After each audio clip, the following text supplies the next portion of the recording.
Hey guys, welcome back to the channel. Today we're going to be reacting to a video titled "Why Are Russian Tanks Failing in Ukraine?" It's quite pertinent because we've seen a lot of stuff coming out in the news recently why, certain attacks in certain regions of Russia may or may not be going in Russia's favor. This video by the Infographics Show will be in the description. His original video, guys. Go show them some support. As always, I'm here just to add my 3 pence worth, okay? But before we get into it, please like, share and subscribe to the channel.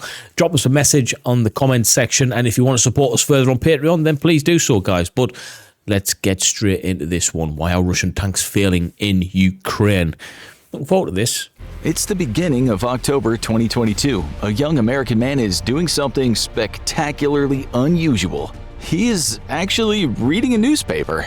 So what does he learn from this mysterious object of yore? Well, it's Jimmy Carter's 98th birthday. The US and Venezuela just did a prisoner swap, and it's the 5-year anniversary of the deadliest mass shooting in US modern history. But the story that gets his attention is headlined, "Ukraine has been turned into a giant scrap heap of Russian tanks." What? Yeah, old Russian tanks, I may add. The thing is with a lot of Russia's technology, yes, they've got quite sophisticated kit and equipment in certain departments, certain areas of their military, but it's not the same. It's not, it certainly doesn't represent the entire military, okay? So we need to remember that going forward, troops, okay? Just because they've got certain kit and equipment in certain parts of their military doesn't mean to say that it's the same throughout, okay? It certainly is not. What's going on? What's been going on? That's what we'll find out today. It's true, if you went to certain areas of Ukraine right now, you'd find what look like graveyards for Russian tanks. The tanks, usually looking like they're well past their prime, are everywhere. You can see photos of them in the background as Ukrainians go about their normal day. Take, for example, the town of Izium in the Kharkiv Oblast province in eastern Ukraine. This place used to look majestic. These days, if you walk through parts of Izium, the word that would spring to mind is apocalypse. It was liberated in September 2022, but not before 5 months of fighting. When the Russians were there, they spent some of their time interrogating, torturing, and killing residents. One of them, who survived, later said he was interrogated and shocked by one of those old Soviet military field telephones. Another witness said Russians wore masks and tortured civilians with bare electric wires. Yeah, we were actually going through that on the channel in the earlier months when we were covering this war and doing updates and stuff like that. So, the infographic show is quite correct in the information on that. That's one thing that gets a lot of problems sometimes in the comment section. The infographic show people tend to think that, they might be left-leaning or right-leaning and they might not be telling the truth in many of their videos. I've actually found, especially the military stuff that they do, they're actually quite factually correct in a lot of ways. It's just a matter of whether or not you like what they're saying or not. Sometimes people can disagree with them thinking it's not factual just because they don't like it, okay? But I really like their stuff indeed. Mass graves were later dug up, with the Western media saying this was now a pattern of Russian occupation. We only know this, of course, because the Russians left in a hurry. They didn't just retreat, but they left all kinds of things behind, including quite a lot of tanks, some bashed up, some just abandoned. The original counteroffensive proved that very point. Russia wanted to get the hell out of there, especially when we look at the more northeasterly area where the original counteroffensive first started. They projected themselves eastward.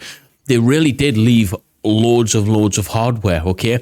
Hardware that was actually still functioning and working and would have served them well in their retreat. The fact that they didn't use that kit and equipment, they basically ran from their posts, dropped their weapons, left the tanks, left the vehicles, shows how not just a lack of professional within certain areas of the Russian military, but a lack of general IQ.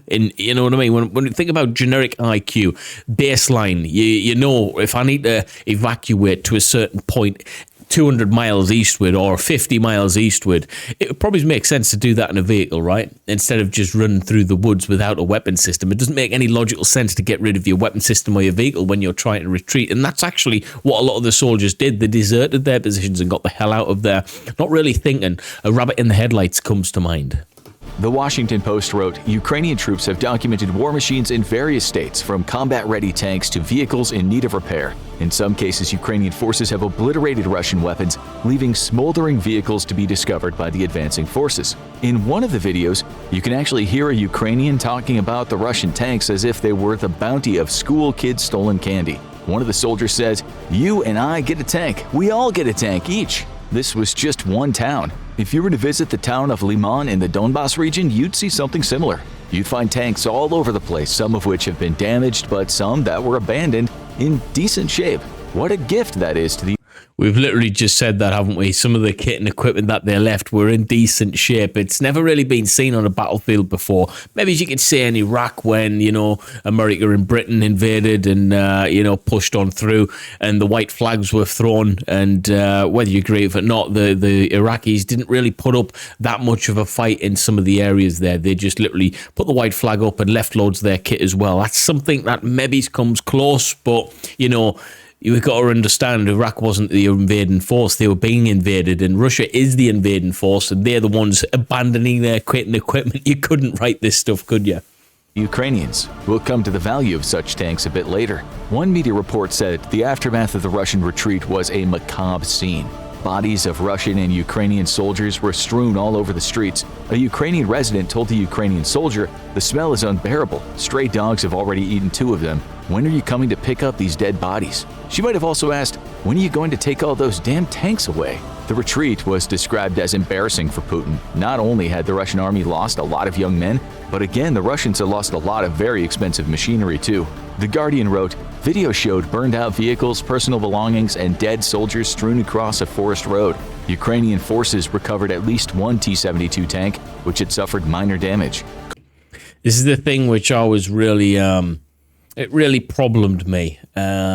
And it goes against what people might think of me as being a former soldier and stuff, wanting you to have the perception of battle hardened and this sort of stuff doesn't bother me. But I don't like seeing the footage of either side of the bodies strung out on the floor, just left there to rot and be eaten by stray dogs, as I already mentioned. It's not nice scenes for humanity. It's you can look at this about who wins, who doesn't win, but no one really wins, okay? If you think about it, even if Russia got the hell out of Ukraine at this moment in time and Ukraine pushed them back and got their land back, Ukraine has been destroyed in the process, okay? So no one really wins. Even if Ukraine wins, they don't really win. They've just got a country that's, a shadow of its former self. That's going to take generations to rebuild. So there's no winners really in war, and that's the thing.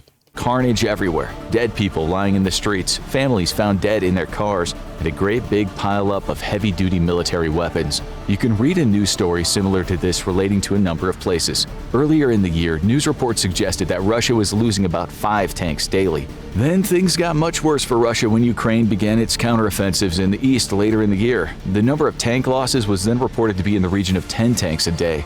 These were T-72s, T-80s, and T-90s. Some of the T-62s that were destroyed or captured date back to the 70s, possibly even the 60s. Sure, the Ukrainians have lost a good number of their own tanks, but not anywhere near as many as the Russians, according to various sources in the Western media.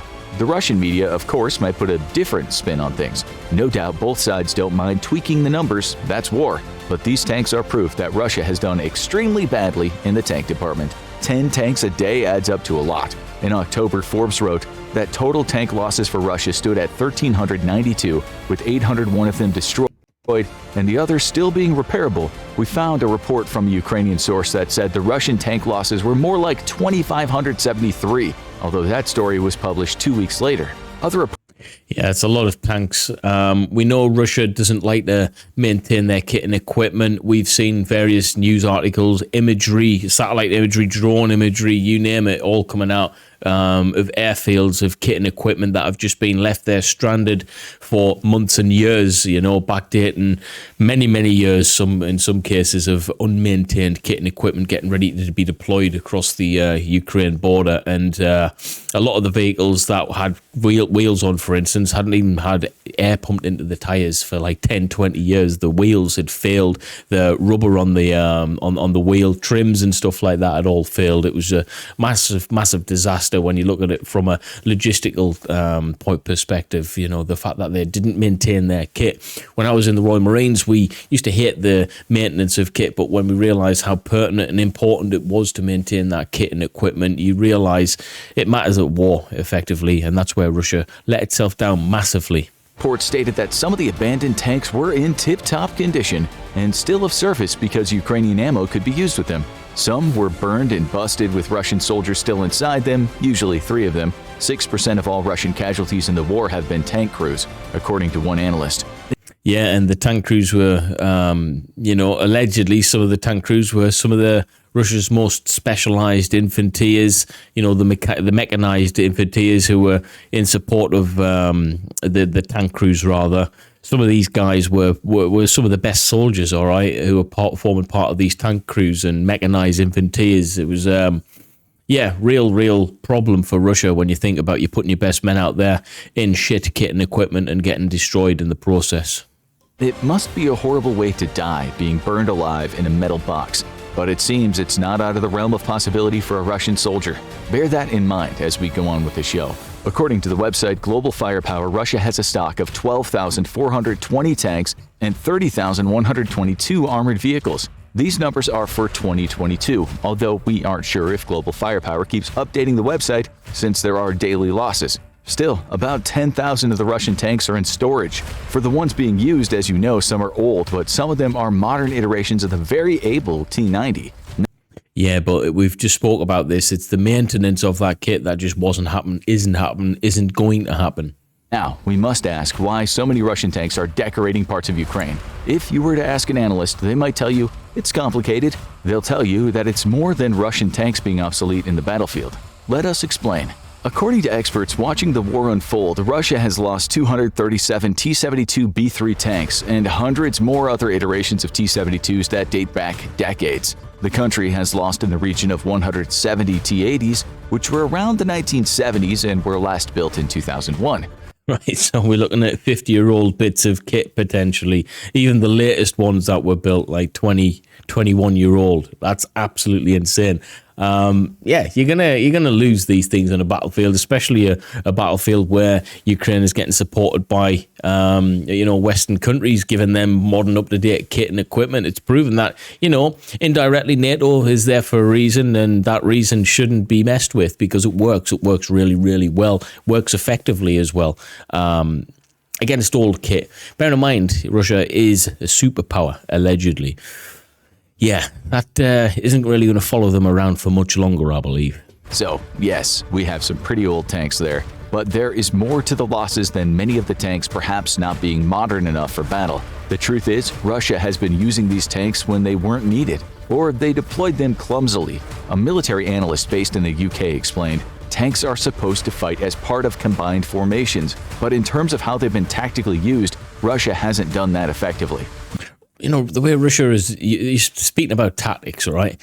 Tactically speaking, they've been absolutely terrible. Let's get that right. They've used a lot of brute force in the process of some of their battles. They've put a lot of manpower behind them, a lot of ammunitions, a lot of artillery, as the Russians always do. But tactically speaking, that massive fighting force, that massive superpower with all of the brute and might, have been tactically, I'm going to say it, shit from what I've seen. Absolutely diabolical. There was shit in Afghanistan and the shit in Ukraine. I have no problem saying that. And there's some people saying, Russia's going to win. Hey, maybe so. I don't know personally who's going to win this war. But there's one thing for sure. When you're an alleged superpower coming into the smaller country with a smaller military, they sort of really had a better game plan than just say, let's just steamroll over these guys. Hasn't worked, isn't going to work. Tactically, yeah. Horrendous, and I don't think they're going to change that doctrine anytime soon. You see, tanks should be usually arriving on the battlefront when there is infantry and artillery close by to support them. Otherwise, close-range anti-tank missiles will take the tanks out easily. The best-case scenario for Russian tank crews? The Ukrainian anti-tank weapons and the people firing them would be destroyed or at least repulsed. This hasn't been happening anywhere near as often as Russian tank crews would like. We should also look at the billions of dollars the US and other countries are sending to Ukraine. A lot of the military aid consists of weapons that can easily destroy tanks, sometimes from a great distance, such as the US-guided multiple launch rocket systems. In September, the New York Times wrote that these have already helped deplete Russian tank numbers. But these are for long-distance warfare. The U.S. also supplies some arms to Ukraine used for close-quarters combat, including various anti-tank systems. The weapons sent from the U.S. include hundreds of Javelins, ground-to-air missiles, any kind of variant of a ground-to-air missile in some way, shape, or form really does render Russia quite useless. And we've seen the proof of that in Afghanistan. We mention Afghan again. We understand, the Russians were fighting, the war in the same old-fashioned way in which they do things: brute force, menacing, get in there, overwhelm, use loads of artillery and stuff like that. The moment these things, or equivalent ground-to-air missiles, were introduced in Afghanistan, after the war was lost, all right? Same with the Javelins and the HIMARS rocket systems as well. Long-range, short-range, counteractive bits of kit to be able to overwhelm tank crews, to be able to overwhelm their own opposition, their invading forces, hinder their artillery systems, render them useless. Been very, very effective. And guess what, guys? In the grand scheme of things, this is quite small and easy to supply, all right? It's not like major warfare changes here. We're just introducing Javelins and HIMARS. Simple, all right? And that's enough at this moment in time to hinder and render useless many parts of the Russian military. Can you imagine what would happen if we give the full extent of NATO? Can you imagine what would happen in Ukraine if NATO was like, yeah, just do what you want, crack on as you will, free will, use whatever you want? Russia would be out within a couple of weeks, guaranteed. Anti-armor systems, each costing about $250,000. These weapons hit the tanks from above where they're the weakest. They've been working out so far for Ukraine. The media reported the U.S. has sent over to Ukraine 1,500 units of tube-launched optically tracked wire-guided or TOW anti-tank missiles. Along with those, plus the Javelins, the UK added a bunch of new-generation light anti-tank weapons. These short-range weapons can be easily transported on light armored vehicles, and the U.S. has sent millions of dollars worth of those over in its $54 billion package. So in terms of weapons, Ukraine right now is getting a lot of assistance. So, you have old tanks, sometimes traveling without enough support, going up against some of the most formidable anti-tank weaponry there is. Is it any wonder those Russian soldiers are leaving their tanks at the side of the street and running for their lives? All they really want in life is someone to love and friends to share the odd drink with. Being incinerated is hardly their ambition. This is important. The mental aspect, that is. This isn't the 1940s. Soldiers are not like they used to be, and their commanders are not anywhere near as brutal. Sacrificing oneself for your country seems like a raw deal these days, although it has to be said. I agree, but at the same time, I disagree. I think some leaders around the world are as ruthless as they were in the 1940s. It's just disguised a lot better politically, and they can get away with a lot more now. I do think they can cover things up with money, with backyard political deals and stuff like that. How is someone like Putin allowed to get away with what he does? Well, he's got money, he's got influence, and we didn't tolerate that type of thing in the 40s and 50s as much, maybe, and that's probably one of the reasons why he's saying what he's saying. But yeah, I think dictators are still the same. I think in 100 years' time, we'll look back at the Ukraine war. Information will come out there that was classified that isn't then. And, they'll look at it in the same light. Wow. 1940s, this is what happened. 2020, this is what happened. And we didn't learn any lessons from it. Okay. And I think history will prove that. I think I'll be an old man one day, hopefully, talking about this, thinking it was just as bad. It was just as bad, guys. Honestly, that's my honest opinion. What do you guys think? Said back in the day, many Red Army soldiers hated Stalin and so weren't overly keen on fighting for him. Some are feeling that way now because, as we said, times have changed. Plus, some young men don't see Ukraine as a threat. Not a threat like the Nazis were. Some of them are more than willing to give up a hunk of their metal rather than be burned inside it. Some feel like they're being ordered around by idiots, pretty much sent to their deaths. As we said, the Russian war plan hasn't so far been great. Well, in terms of the Russian war plan, I think the Russians have felt like that for 50, 60, 70 years of wars that they've been involved in, all right? They haven't. I mean, you got to understand one thing. This is the thing. Russia's had massive losses into their gene pool in pretty much every war they've been involved with. You look at how many Russians lost. I think they were the biggest demographic of losses in World War II, period, if I'm not mistaken. It was like hundreds and hundreds of millions, apparently, right? I might be wrong. Don't quote me on that, but their losses far superseded anyone else's, apparently, from one of the videos I was watching. It might have been an infographics video, actually. Many news services are reporting about Russians who are no longer willing to fight. One of them told the BBC in May, "I don't want to go back to Ukraine and kill and be killed." He explained, "We were like blind kittens. I'm shocked by our army. It wouldn't cost much to equip us. Why wasn't it done?" He said so often they were told to move forward without any previous reconnaissance and with no protection. He makes a good point. Many people have commented on how atrocious Russian strategic efforts have been. This year, the longtime political activist, among many things, Noam Chomsky, talked about the utter incompetence of the Russian military. He's not alone in saying that. Scores of Russian soldiers who've been to the front line won't go back, and some who are there now are not willing to die. Some of them have seen traffic jams of tanks on roads when they were easily picked off by US and UK-made shoulder-fired anti-tank weapons. A Russian tank crew named Alexei was there for one such attack, later explaining everyone in the crew was shell-shocked. They had no idea what had hit them. This sounds like shooting fish in a barrel. What you have is inexperienced young men taking orders that even to them don't seem rational, moving around in old tanks against some of the best anti-tank weapons in the world. Yeah, it's a suicide mission, guys. It truly is. It's they've been put out and given a bad set of cards to play with, and that raw deal is hitting home for a lot of these young men. I do have compassion for the Russian soldier, just as I have compassion for the Ukraine soldier as well. All right, we have to remain compassionate for individuals in war because, like I said this before, not all of these Russian soldiers, these young men, want to be there. Actually, quite the contrary. I think most of them, if not all of them, don't want to be there. All right, that's my take on it. I know for a fact there'll be an overwhelming majority of them who just think, I don't want to be here at all. This is horrendous. I can remember, when I was in the Royal Marines, being a professional volunteer soldier, all right, passed the hardest basic military course on the planet. And there's many situations, although I had the training, where I'm thinking, I don't really want to be here.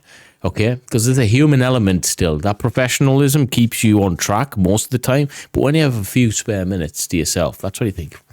Don't really want to do this. All right, I don't really want to be involved in that. Or this I can do, but that not really happy about that. So these guys with no training, they haven't got the determination and the discipline to be able to see things like this through. That's for sure.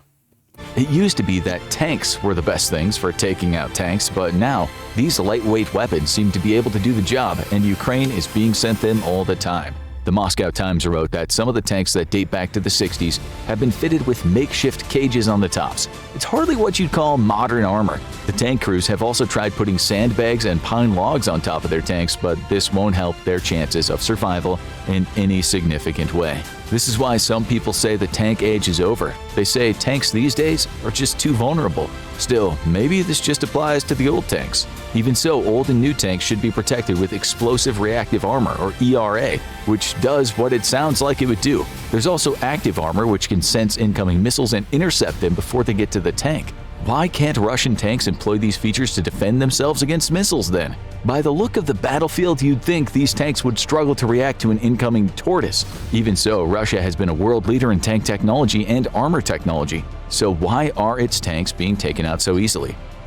Well, that's quite an open question. Why are its tanks being taken out so easily? Well, in simple terms, a lot of the tanks that have been taken out are the old archaic ones, the prior generation ones without armor. They've got a lot of these military surplus vehicles, effectively, that shouldn't be on the battleground at all, but there are. And also, they're putting untrained individuals within these bits of kit and expecting them to go do a canny job, and they just can't. That's the simple fact of the matter. Is in Britain, we have tank crews who are trained to a very, very high standard over a long period of time to get anywhere close battlefield ready. Not the same in Russia. So it's not about the kit sometimes, it's the man behind the kit that makes all the difference. Even though Russia has the know-how to stop it from happening, one analyst had this to say about that. The heavy attrition of Russian main battle tanks in Ukraine is highly likely partially due to Russia's failure to fit and properly employ adequate explosive reactive armor. It is highly likely that many Russian tank crews lack the training to maintain the ERA.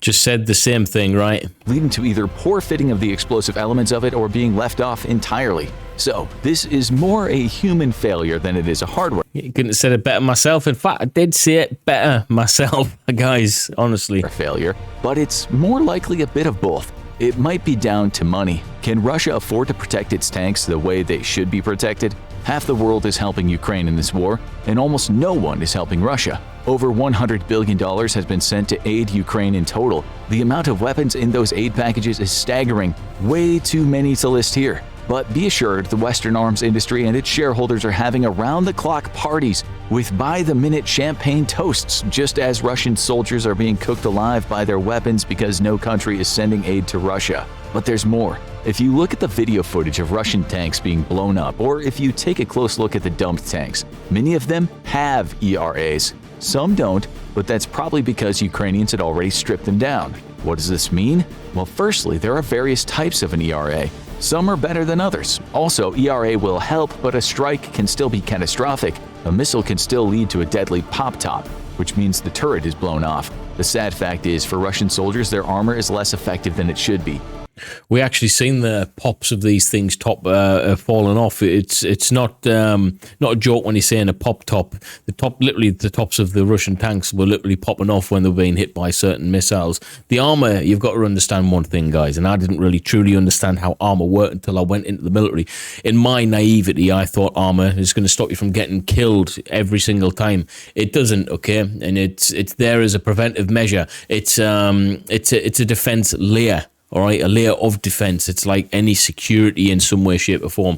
The more layers of defense you have, the better. The first layer of defense obviously starts with the mind, the tactical mind, getting out of a problem, getting down into cover, concealing yourself. It's the mind is the first layer of defense. The second one is the clothing in which you're wearing. Are you wearing military grade clothing? Then you have the body armor over the top, and then you have your team who are also wearing their body armor. So it's body armor to body armor, peer to peer. And then the wider picture is, have you got your electric countermeasures, your ECMs and stuff like that? So it's layered defenses. This is just one layer on the tank, okay? But without the other layers that I've just mentioned, many other layers, then that is, you're more likely to get killed still. And this one layer of defense, in terms of what they're talking about right now, it's certainly not bulletproof completely, all right? It'll stop a missile potentially, but it's not going to stop them all, and it's certainly not going to stop a missile doing some form of damage. And in this case, the tank's tops were literally popping off. 8 times less effective than a NATO tank, according to one expert. This means that the catastrophic kill rate in Russian tanks, especially the older ones, is really high. With the older tanks, it's more than just poor ERA or poor ERA management, but the tank's other attributes that are less than desirable.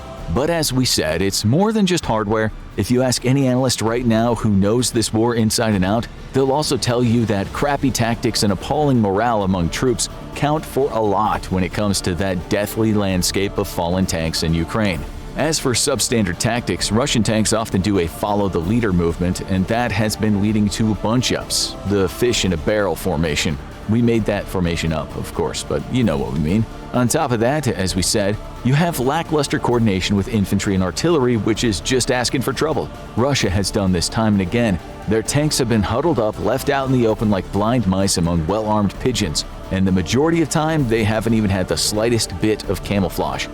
Seen that the other day on a video on our Patreon. If you haven't joined the Patreon, consider it. It's in the description, troops. I put uncensored, ad-free content on there, and one of the videos was depicting a tank that just basically got blown up. It was just mincing about a road system, and it effectively just, didn't bother to cover itself up when it was having when they were having a break, having some food and stuff. They just stopped off, thought, it's not going to happen to us. Boom, it did, out of nowhere.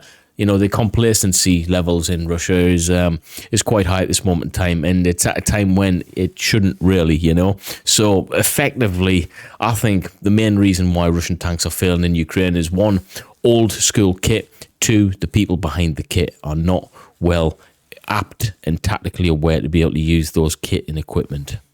The era of the tank may not be nigh, but if you think Russia has the time and money to redesign tanks to make them less vulnerable, you'd likely be wrong. Still, Hitler did once underestimate Russia's weapon-building prowess. Right now, the worst job in the world has to be a Russian tank crew.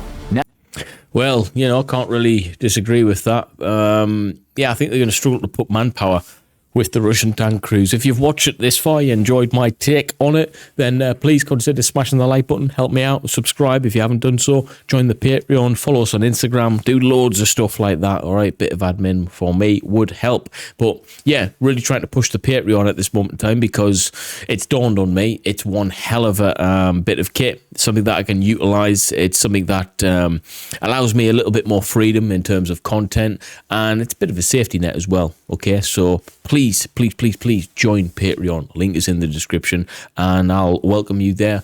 If you do join, I send everyone a personalized message to say thank you, so you will be hearing from me. Guys, thank you very much, and I'll see you next time. Peace.